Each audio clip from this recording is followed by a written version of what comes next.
ஒரு அமைதியான மாலை. பசுமை நிற காட்டில் சூரியன் மெதுவாக மறைந்து கொண்டிருந்தது.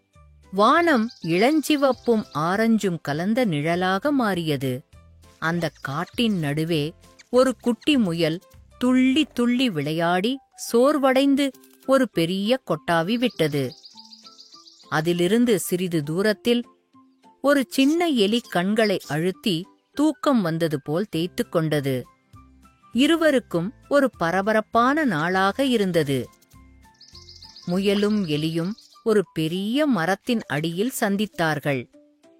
எனக்கு தூக்கம் வருகிறது என்று முயல் மெதுவாகச் சொன்னது. எனக்கும் என்று சுட்டி எலி சொன்னது.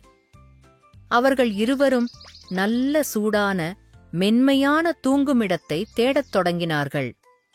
முதலில் அவர்கள் பச்சை பாசித்துண்டைக் கண்டுபிடித்தார்கள். அது மென்மையாகவும் பஞ்சு போன்றதாகவும் இருந்தது. ஆனால் அதை முயல் தொட்டவுடன், ஐயோ, இது ஈரமாகவும் குளிராகவும் இருக்கு என்று குலுங்கியது. அடுத்து அவர்கள் உலர்ந்த இலைகளின் குவியலைக் கண்டார்கள். எலி அதில் படுத்துக்கொண்டது. சீக் சீக் என ஒலி எழுப்பியது. இலைகள் கரடுமுரடாயிருக்கு, இது வசதியா இல்ல என்று எலி முகம் சுழித்தது. இருவரும் மனம் கவலைப்படத் தொடங்கினர்.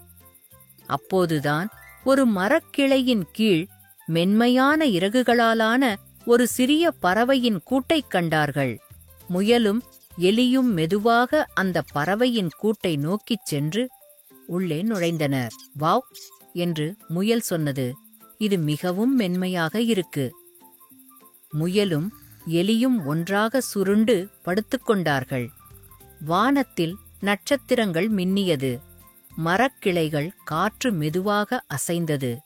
முயலும் எலியும் பாதுகாப்பாகவும் மகிழ்ச்சியாகவும் தூங்கிவிட்டார்கள். அவர்கள் இனிய கனவுகளைக் கண்டார்கள்.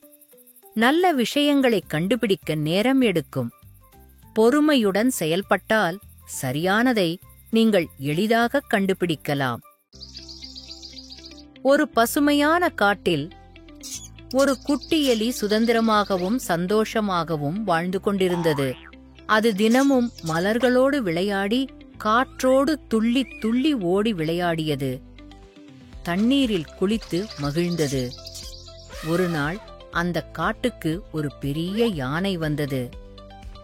அதனின் காலடி சத்தம் மண்ணை அதிர வைத்தது. மற்றும் அதனின் மூச்சுவிடும் சத்தம் கூட இடிபோல் கேட்டது.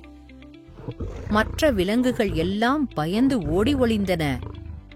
ஆனால் குட்டி எலி அமைதியாக இருந்தது. அந்த எலி நேரில் சென்று யானையை சந்தித்து, வணக்கம் பெரிய யானையே, இங்கு எல்லோரும் நல்லவர்கள்தான். இங்கு யாரும் தீங்கு செய்ய மாட்டார்கள். நீங்கள் இங்கே சந்தோஷமாக இருக்கலாம் என்று யானையிடம் சொன்னது. யானை ஒரு சிறிய சிரிப்புடன் பார்த்து, நன்றி குட்டி எலியே, நீ தைரியமாக பேசுகிறாய். நம் இருவரும் நண்பர்களாக இருக்கலாமா என்று கேட்டது.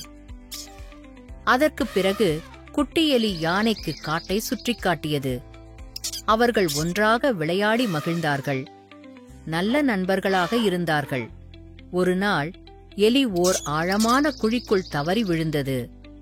அந்தச் சிறிய எலி உதவி உதவி என்று கத்தியது. ஆனால் அதனின் சத்தம் யாருக்கும் கேட்கவில்லை. ஆனால் யானையின் காதுக்கு மட்டும் எலியின் சத்தம் தெளிவாக கேட்டது. உடனே ஓடி வந்து யானை குட்டி எலியை மீட்டது.